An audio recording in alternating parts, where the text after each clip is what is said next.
good to go. Okay. Thanks, everybody, for your patience getting those, that election papers signed. Moving on, we have District Court Judge Maggie Pop Reyes to swear in our newly elected recorder. Since there is a vacancy, he gets sworn in and takes over immediately. And with that, I'd ask Maggie Pop Reyes to pop up, or to come up. And I'll pop up. And Andrew, thanks very much, Maggie, for doing this. I All right, appreciate it's it. always a pleasure. Get your name. Andrew, I'm going to ask you to raise your right hand and repeat after me. All right. I, Andrew Motes, I, Andrew Motes, do solemnly swear do solemnly swear that I will support that I will support the Constitution of the United States the Constitution of the United States and the Constitution of the State of and the Iowa, Constitution of the State of Iowa, and that I will faithfully and I Go will ahead. faithfully and impartially, and impartially, to the best of my to the ability, best of my ability, discharge all the duties of the Office of Recorder discharge all the duties of the Office of Recorder in Pottawatomie County in Pottawatomie County as now or hereafter required by law. as now or hereafter required by law. Very good. Congratulations, sir. Thank you so much. Thank you, guys. Thank you. Thank you. Congratulations. Thanks. Thank you. Thanks, Melvin. Thanks, Maggie. Thank you, guys. Thanks. Good to see you. We'll grab one on the way. Hey, how you doing? Yeah, also nice to you. Do you want any more pictures, Mom? Mom, do you want any more pictures? Did you get enough pictures? One's enough, right?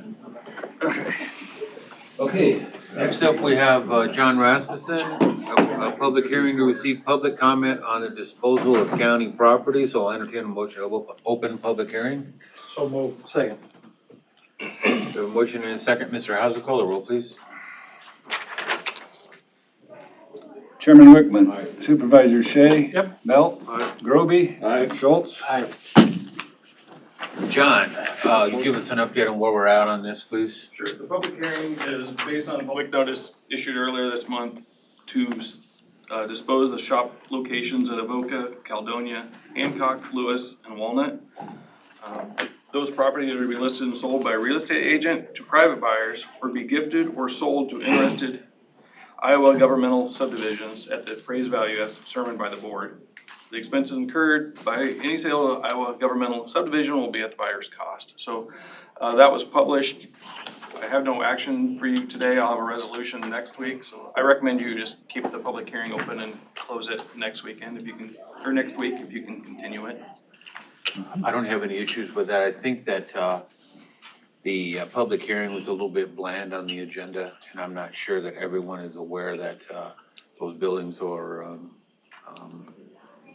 being removed from the inventory of Pottawatomie County. So with the board's approval, we'll just keep the public hearing open until next week, and then if anybody shows up to speak next week, we'll give them that opportunity. That would work. Do we need a motion on that or anything to keep it open? No, as long as we don't close it, it stays open, right? I would think it can stay open indefinitely until you close your public hearing, So while we're here today, though, is there anyone that would like to either speak in favor or opposed to the disposal of Pottawatomie County secondary shops? I know Walnut's interested in the facility in Walnut. Okay.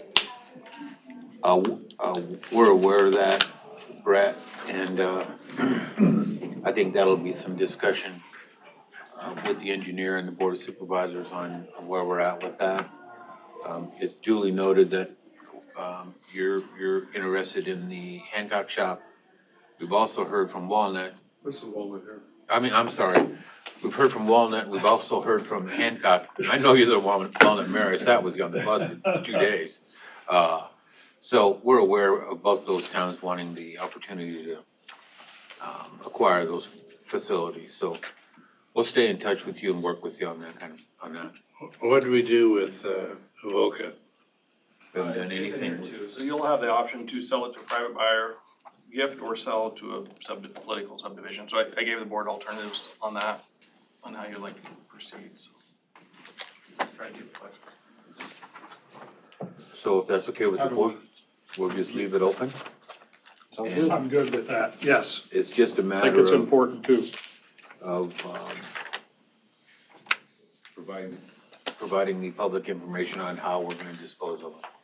So, okay, anyone else would like to speak either in favor or opposed? Okay, we are going to keep this open until next week. You okay with that? Auditor Hauser? You bet. You're I'll let Jeanette know to make sure that it stays on the agenda. All right, you're awesome. Next up, we have, John Rasmussen Still and, Tina Trientos. It's resolution 70-22, a resolution for the construction agreement between the city of Underwood and Pottawatomie County for a secondary road extension project. And with that, I'll ask John or Tina to provide, some information to the board on it. We did this earlier when we started the RISE grant process with Underwood. We updated it recently. We went from immediate opportunity grant to a local development, so our grant application changed a little bit. In addition to that, our original agreement was only for RISE funds. Tina successfully got a grant for the bridge in Underwood, up to 1.5 million. So we want to be able to spend those monies on this project as well, so this new agreement allows those funds to come in. How long will that bridge take? The estimate? We're probably looking at a year-long project, what we have out there. The bridge will be 3 lanes. We're trying not to have another Shelby in the county, I guess, so we're trying to push for 3 lanes over Mosquito Creek. We've been pushing the DOT for 3 lanes over the interstate and left turn lanes throughout the whole thing. So there should be a left turn lane through it all. Stage of construction to keep traffic on that road during construction, so it's They pretty are gonna complicated. keep it open? We're staging that way. We gotta have a 3-lane bridge as well, so it's all gotta come together at the same Yeah. time. So they'll do it That'll be tricky. similar to what they were doing on North Broadway with the stoplights out there with the bridge, when they redid that one there? Our staging will be a little different. We'll always have 2 lanes. The lanes are just gonna shift back and forth, so Okay. there should always be 2 lanes over the bridge. We looked at the stoplights. It was kind of our opinion, we're gonna back vehicles up onto the interstate if we do that. Just the timing of those lights and how close everything is together at that On those project driveways. site and the amount of trucks is gonna be the problem fast. Are you gonna have a walk area for it with that bridge? There's potential for that on the south end. It's not really part of our project, but the bridge width will be 60 feet, so that'll provide 3 lanes plus a wide shoulder there. Okay. I think there'll be potential for that. It's not part of my project though. Is Jack Links and everybody around there been kind of brought in the loop on what's gonna potentially happen? Jack Links hasn't been all that responsive. That's why we changed the applications. So we haven't really got job data from them. So, yeah, we're gonna pull everybody in. We're talking about, 24 construction, so Okay. we're really early now. I think we'll start this winter and have some meetings with the city and the truck stop and all the people out there impacted and make sure they're on board with what we're trying to do. Is there an expiration date on the monies? We have 2 years to spend the funds she has from October, so October of 23.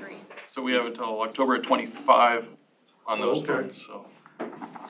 Is the DOT, they gotta do a study on it first? Is that? We've done the traffic study and Okay. everything else, part of our application, so. I know on some of the bike trail, they want a year to study something. Yeah, we're well into that. Okay. We kind of started our studies early, then we're also looking at right of way and clearing the environmental early so we can apply for the federal grants. Okay. Those, typically we do right away and environmental last. We're trying to do that as early as possible now, so we can jump into that grant cycle if we fail in RISE. So kind of just stepping through every grant we can find to pay for the project. We're about 5.5 million on this project, so we haven't quite got it closed up yet, funding It's wise. a busy little road, isn't It it? is. It's getting more busy. Any other questions for John? No. This resolution is just to, work with the city of Underwood on this project. The next one is the actual RISE agreement, is that right? Okay. What's the I will rest? make a motion All right. to approve that, to work with the city of Underwood. Second. Any other discussion for, John or Tina? Mr. Hauser, call the roll, please. Oh, I was looking for a blank for the, I can help you. You can start with the chairman. no. I gotta get the motion was by Shay. And Yeah. second by Bill. Yeah. Chairman Wickman, All right. Supervisor Shay. Yep. Bill All right. Roby Yeah. and Schultz.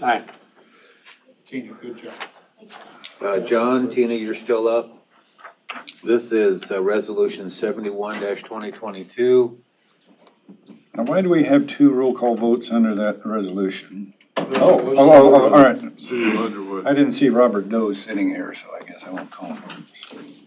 This Sorry. is endorsing the application for RISE program funding to support the applicable local development by, to reconstruct portions of Magnolia Road within the city and county jurisdictions. John, Tina, you're up on this one. This one's extremely similar to the one you did earlier. I'm just kind of having it redone because we're asking for a different grant this time. Instead of the immediate opportunity, we're asking for the local development. I just don't want to be thrown out later because my paperwork's not perfect, I guess. It's always a concern with the DOT, so kind of just being extra cautious on this one. So is this a different bucket of money, right, potentially? This one's supporting the RISE, yes. So the first one allows us, when she applied for the grant, she applied on the city's behalf. So she applied, the city won the money, then the money's coming from the city. They gave us permission to spend it. So that's what that first agreement was about. And this one's about just the city and county support for the RISE grant that we're applying for. But there's two different categories in the RISE, and we switched categories or applications, so just want to make sure the DOT's, our resolution matches exactly what we're applying for. So we got a 1.5 million. And then is this gonna be a different bucket of money than? This one, it's a whole nother grant we're going after. So this one would be about 2.75, so if we get this one, it's another 2 3/4. Then we have about 2 million set aside in county funds. This is Farm Market Road too, right? Right. So we have, about 2 1/4 sitting aside, 2 million and a quarter sitting aside out of our farm to market for this project already. Just the project Those kind of. RISE, possible RISE matching funds are in the resolution, Scott, Right. 2.75 million. That's up to that, right? Right. When do you find out on that? I've been in the process for 2 months now, trying to get in front of the DOT commission, so I still have some other things they want me to rewrite. It's kind of a strange process. I just keep resubmitting things and changing them and however they want it changed, and Okay. keep resubmitting it. Keep going. Both Okay, the road, you're gonna rebuild that intersection too with 191? We have that in our, Railroad Highway. yeah, I have to define the limits of the project, so I did define the limits of the project that go onto the gravel road, so we could change that alignment, because there is a problem with trucks coming from the north, turning across that intersection. They cut that corner off, so, yeah, that's a possibility. We haven't got that designed yet, I guess, to know what it Okay. is. The railroad's an extra complication there as well, so. You know, you almost have to turn right to turn left so you can see Yeah, there. I mean, Yeah. If there's anything we can do Yes. to help that out, it'd be appreciated. yeah, Mike pulled that in the project pretty early. He's like, well, we should work across that intersection. That was a great idea, so. I'll make a motion to approve this. Second. second it. This, both of these resolutions have been approved by the Underwood City Council. They did that on, the 8th, right? So when we were there? Yeah. Okay. Okay, we have a motion and a second. Any other questions, John, Tina? Mr. Hauser, call the roll, please. Chairman Wickman. Aye. Supervisors Belt. Groby. Aye. Schultz. Aye. And Shay. Yes, Thanks, John. Thanks, Tina. thanks for working on that. It's been a pain. Got our fingers crossed. Just keep slugging it out with them. Next up, we have Dixie Wilson, Assistant Finance and Tax Officer. This is a discussion decision to approve or disallow the following applications made to the Assessor's Office for the homestead, military, disabled veteran homestead, and family farm. And there was 3 of them that were not allowed. If you guys saw that on your, one of them, the veteran's not permanently disabled, the other one, the owner's not living there, and the other one had an address change. So all the other ones were approved. Anybody have any questions for Dixie on any of these? What's the pleasure of the board? Motion approved. Second. All right, we have a motion and a second. All in favor signify by saying aye. Aye. Opposed, same sign. Next up, public comment. Anyone sign the sheet to their support? All right, rocking on. Thanks, Dixie. Thank you. Next up, we have a closed session. Jana Lemrick, Director of Human Resources, and Mitch Kai, Director of Finance and Budget. Closed session is allowed by Iowa Code, Chapter 21.5, Parent 1, Thanks, guys. Parent I, for discussion decision on personnel matters. I'll entertain a motion to go into closed session.